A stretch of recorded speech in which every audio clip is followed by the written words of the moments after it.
de todos contra todos sin una meta clara. Sigue con la prosperidad material y el buen funcionamiento de la maquinaria política, como es el caso de Europa Occidental, no bastan para brindar sentido y contenido a la vida individual y colectiva. Él dice, en este contexto se exhiben claramente las limitaciones del orden liberal democrático. La gente normalmente no puede desplegar del todo sus facultades si estas no están, es el punto que reúne con Charles Taylor, si estas actividades no están enraizadas en una vigorosa tradición cultural, o sea, en un lugar de enunciación, en un contexto cultural donde la gente se siente bien. Entonces, estimado público, aquí viene una teoría que Honneth la toma del comunitarismo de Charles Taylor. La gente, estimado público, dice este autor, no se siente bien en medio de sistemas técnicos que funcionan excelentemente. O sea, una cosa es que un sistema funcione espléndidamente bien, como un sistema de transporte.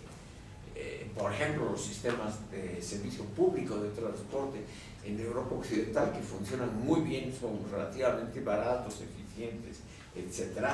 Pero esa tendencia a creer que la eficiencia técnica puede dar un sentido a la vida, esa es una idea insuficiente, no falsa, pero insuficiente según Honneth. En esto siguen en general las visiones de Adorno sobre el mundo actual. Él dice tan indispensables como una buena vivienda, la alimentación, la educación y la salud son los lazos primarios como el lenguaje y las herencias histórico-culturales compartidas desde la niñez. Tan importante como el funcionamiento de la democracia institucionalizada es, estimado público, la existencia de lazos históricos, sociales y culturales que nos hacen pertenecer a grupos identificables, distintos de los demás, donde hay algo así como comunicación espontánea, como la que se da con amigos y parientes. Esto sería algo que todos los seres humanos quieren. O sea, pertenencia a grupos donde pueden desarrollar su espontaneidad. Y esos grupos no funcionan con la misma lógica de los sistemas bien aceitados de la modernidad. Aquí vemos que encaja Honneth con las teorías de Jürgen Habermas, con esa diferencia que hemos visto en sesiones anteriores entre el sistema por un lado y el mundo de la vida por otro, donde Habermas dice que el sistema, o sea, el funcionamiento de la economía y de la burocracia, pueden comerse, pueden hacer superfluo el mundo de la vida, el mundo donde nosotros actuamos con espontaneidad. Por ejemplo, cuando ustedes me critican, cosa que hoy parece que no están haciendo. Dice Honneth, solo la comunidad primaria brinda la seguridad emocional y el reconocimiento primordial que pueden evitar las formas usuales de alienación, soledad, desarraigo y baja autoestima. Y aquí viene, estimado público, una descripción de qué son esos lazos importantes. Esos lazos importantes son aquellos que la mejor sociedad moderna no puede reemplazar. El calor familiar. O sea, el que no ha tenido una buena infancia, chao, está realmente liquidado en el mundo moderno. El que no ha tenido el sentimiento de solidaridad en los primeros años de la vida. Porque esos vínculos primarios elementales son excepcionalmente importantes, nos dice Honneth, para el desarrollo posterior de la persona humana. Y aquí él ha expuesto, estimado público, el núcleo de su teoría, que como les decía es la teoría del reconocimiento. Ustedes seguramente han escuchado hablar de que los conceptos simples son lo más importante, son lo fundamental, y los derivados, por ejemplo, los formados con sufijos y prefijos, son realmente algo secundario. ¿No es cierto? Lo más importante son palabras simples como amor, cariño, etc. Y aquí viene la originalidad de Honneth. Él invierte la opinión relativamente clásica en la filosofía, que pone al conocimiento como nuestra meta filosófica más importante. Y él dice, solamente puede haber conocimiento, que sería lo simple, si primero hay reconocimiento. O sea, el ser humano puede conocer solamente si ha nacido y ha crecido en una atmósfera donde es reconocido como alguien valioso.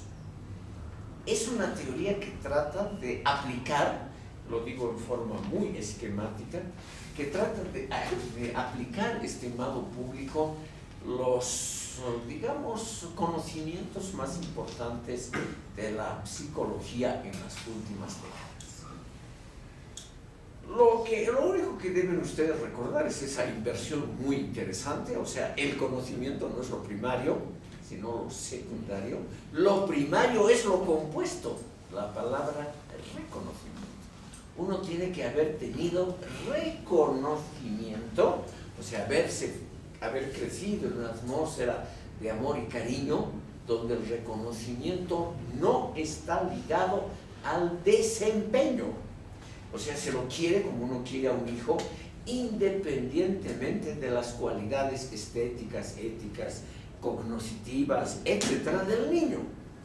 ¿No es cierto? Ustedes todavía no deben ser padres, pero un buen padre quiere a sus hijos por igual. No es que quiera más a los más bellos, a los más inteligentes, a los que prometen ganar mucho dinero, etcétera, sino a todos por igual. Entonces, dice Honneth, lo que necesitamos es lo que llama el reconocimiento primordial, o sea, el primero, más importante, exento del principio de rendimiento y desempeño, o sea, exento, estimado público, claramente de los criterios de la modernidad. La modernidad premia el desempeño, el éxito de los individuos. Honneth dice, eso está muy bien, en lo que se llama el sistema, o sea, el mundo de la burocracia y de la economía. Pero en el mundo de la vida, en el mundo, por ejemplo, de las relaciones íntimas, etc., lo primero es ese reconocimiento, la necesidad de ese reconocimiento, porque solo el niño que ha tenido el reconocimiento libre de criterios de desempeño, solamente ese niño puede desarrollar posteriormente un espíritu crítico.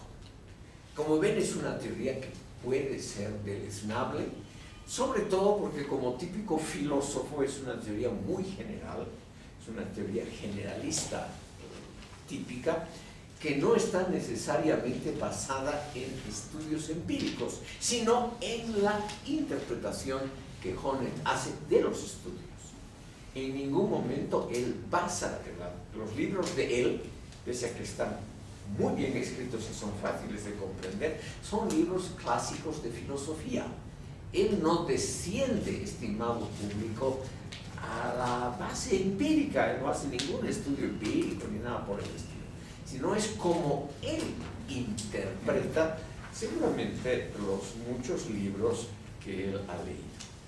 Entonces, él llega a la conclusión de que nosotros necesitamos reconocimiento para poder tener un buen conocimiento. Esta es el núcleo de su famosa teoría. Y esa teoría, estimado público, está basada en Hegel. Hegel ha dicho en la fenomenología del espíritu que el reconocimiento es la relación ideal y recíproca entre sujetos que se perciben el uno al otro como iguales, pero simultáneamente como diferentes. Es decir, iguales ante la ley y diferentes en sus manifestaciones concretas. Este vínculo, o sea, este vínculo de reconocimiento, dice Honneth, es constitutivo para la formación de la subjetividad, y más todavía en la era moderna, que es la era de la frialdad, la era del principio de rendimiento y de desempeño sobre todo, la era donde valen solo los logros individuales para que uno tenga éxito, dinero, preponderancia política o éxito entre las chicas y chicos. Obviamente los congéneres de la misma edad son terriblemente calculadores. Honneth demuestra brillantemente, estimado público, que las ideas románticas, de que uno se enamora, por ejemplo, de la apariencia estética o de las virtudes éticas, que todo eso es bla, bla, bla. Uno se enamora explícitamente de las habilidades del otro para triunfar en el mundo moderno, lo cual está muy bien, ¿no? Si no, estaríamos volviendo a la edad de piedra. Entonces, como nosotros tendemos, el ejemplo este de la vida íntima es muy interesante, porque normalmente y en la literatura se cree que el mundo íntimo, la dimensión, por ejemplo, del amor, sería algo separado de las maldades del mundo, del principio de rendimiento, etc. Y eso obviamente no es así. El gran mérito de pensadores como Nietzsche y Freud, el haber demostrado que esa vida íntima se basa en principios muy similares al resto de nuestras actividades humanas. Entonces, estimado público, ¿qué es lo que Hegel habría propuesto según Honneth? Habría propuesto que hay que cultivar, paralelamente a las habilidades técnico-administrativas, habría que cultivar la subjetividad espontánea. Habría que cultivar, por lo tanto, la facultad de ver en el otro las cualidades que lo distinguen como otro sin asimilarlo a nosotros. A nosotros que nos gusta el principio de rendimiento, habría que dejar eso un minuto al lado al juzgar al otro. Y deberíamos juzgar al otro solo por lo que él mismo vale y no por lo que nosotros creemos que el otro vale. Esta tesis que Honneth atribuye a Hegel, estimado público, está opuesta naturalmente al liberalismo individualista clásico. O sea, está de alguna manera opuesto a principios actuales de cómo funciona el mundo. En el mundo actual, por ejemplo, en Europa, en esas naciones donde todos quieren ir, africanos, asiáticos, musulmanes, pero no se imaginan lo fría y despiadada que pueda ser esa sociedad. En ese mundo se pierden cualidades importantes del mundo premoderno, que es también la teoría de Adorno. Entonces, Honneth cree, estimado público, que la filosofía tiene como meta la revalorización de aquellos pensadores que han reflexionado a fondo sobre estos temas que parecen secundarios. Y es por eso que Honneth ha publicado varios libros sobre Hegel, mostrando a Hegel como el gran pensador del comunitarismo, opuesto al liberalismo individualista, que es más o menos la misma tendencia de este filósofo canadiense Charles Taylor, que actualmente se ha convertido en uno de los pensadores más importantes del mundo actual. Entonces,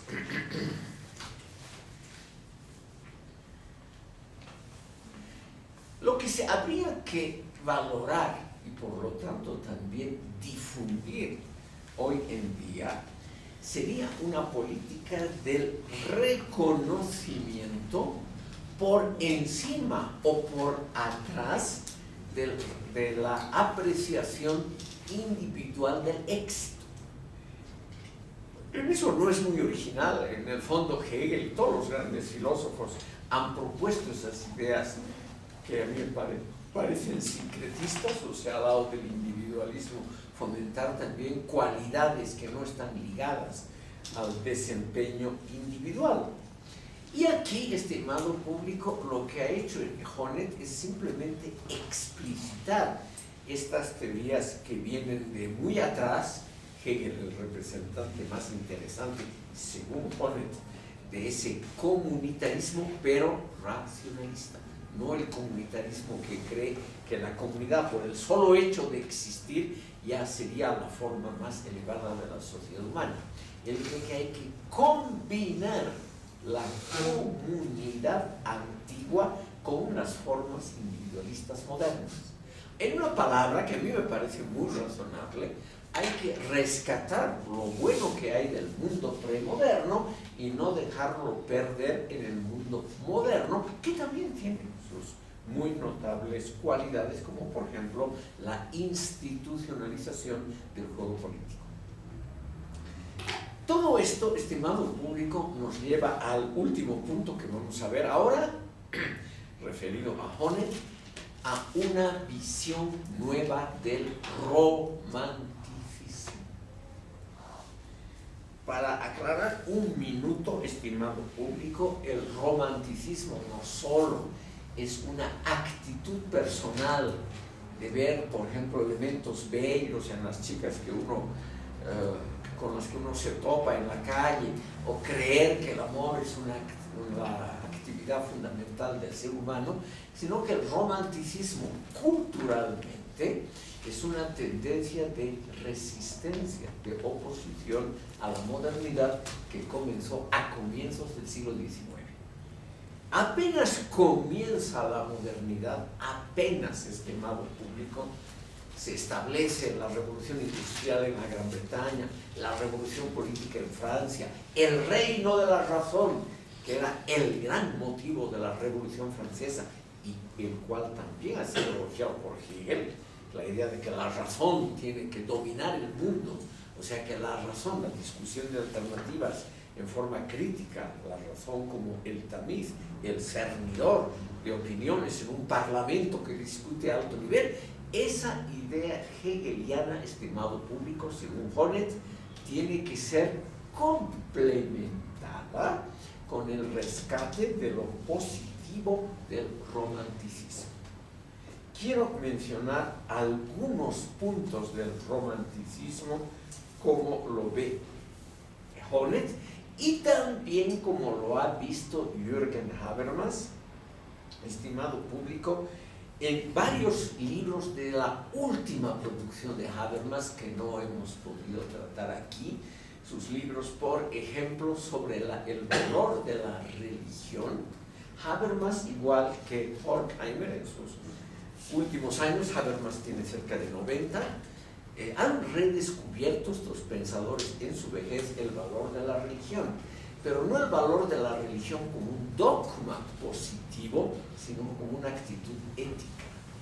O sea, estos pensadores han recapturado lo que podríamos llamar el valor de la religión sin ritos y sin instituciones, sin dogmas y sin sacerdotes. O sea, en el fondo la religión como una profunda moral, como una ley ética que está por encima de pequeñas cosas. Honneth nos dice, siguiendo a Habermas, lo otro de la justicia es la solidaridad. O sea, es importante la justicia, es necesario castigar al que mata, al que roba, etc. Pero al mismo tiempo tenemos que mostrar algo de comprensión por el que mata, por el que roba, etc. porque aparte de casos patológicos, son realmente causas muy complicadas las que llevan al ser humano a actuar contra la ley. Una cosa es, estimado público, sentir solidaridad y otra cosa es apoyar esa ley. No hay que apoyarla, pero hay que darle solidaridad, es decir, una vez cada 3 años visitar una cárcel, entretener un poquito a los presos, cosas que no causan mucho problema. La solidaridad se muestra en el reconocimiento del otro como persona. ¿Por qué elijo este ejemplo? Porque el visitar a un preso no significa de ninguna manera el aliviar su pena en términos jurídicos. No significa creer que el tipo es un angelito que ha sido condenado porque la sociedad es perversa, como creen los anarquistas, etc. Nada de eso. Sino simplemente es decir, bueno, tú has matado, está muy bien que por el resto de tu vida estés bajo rejas, detrás de rejas, eso está muy bien, pero yo te visito para demostrarte mi solidaridad, es decir, para demostrarte que yo también te aprecio, pese a que creo que está bien que estés detrás de rejas, porque eres un peligro público. Entonces, estimado público, permítanme ver este lugar donde se une la filosofía con la ética y la religión. Yo les decía que estos últimos representantes de la Escuela de Frankfurt ya no creen que se pueda crear algo nuevo estudiando ontología como Heidegger o algo así. Es claramente una visión anti-heideggeriana. Es la visión que nos dice la filosofía de sí misma ya no va a crear algo excepcionalmente novedoso, sino que lo que tenemos que hacer es buscar lo filosóficamente valioso, pero en otras fuentes, como las ciencias sociales. Entonces, lo que Hobbes propone, estimado público, es la revalorización de la religión como la ética más importante que el ser humano ha creado. Porque él dice, siguiendo en esto a Habermas, que no hay evidentemente otra ética práctica mejor que la desarrollada por las grandes religiones, sobre todo por el cristianismo. Aquí pueden haber obviamente multiplicidad de opiniones que nos digan, también el budismo, el confucianismo, el islam han creado notables edificios éticos. Pero después de los estudios comparativos que ha hecho Max Weber dedicó su vida a estudios comparativos sobre las religiones, estudiando idiomas, culturas ajenas, una labor muy sacrificada. Son varios tomos de sus obras donde Max Weber ha estudiado la ética del islam, la ética del judaísmo, del budismo, etcétera, etcétera. No voy a aburrir a ustedes.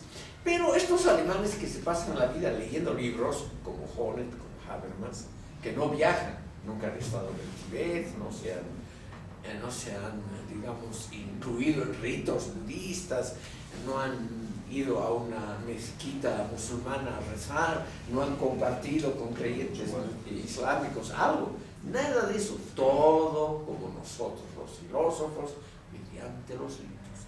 Entonces, ellos lo que han hecho es leer las diferentes éticas que ha compilado Max Weber en forma comparativa y han llegado a la conclusión de que en el campo ético lo más sublime que ha producido el hombre es el Sermón de la Montaña contenido en el Evangelio de San Mateo. Cosa que yo les recomendaría, es media página, estimado público. En el Evangelio de San Mateo, el Sermón de la Montaña, media página. Esas, perdón.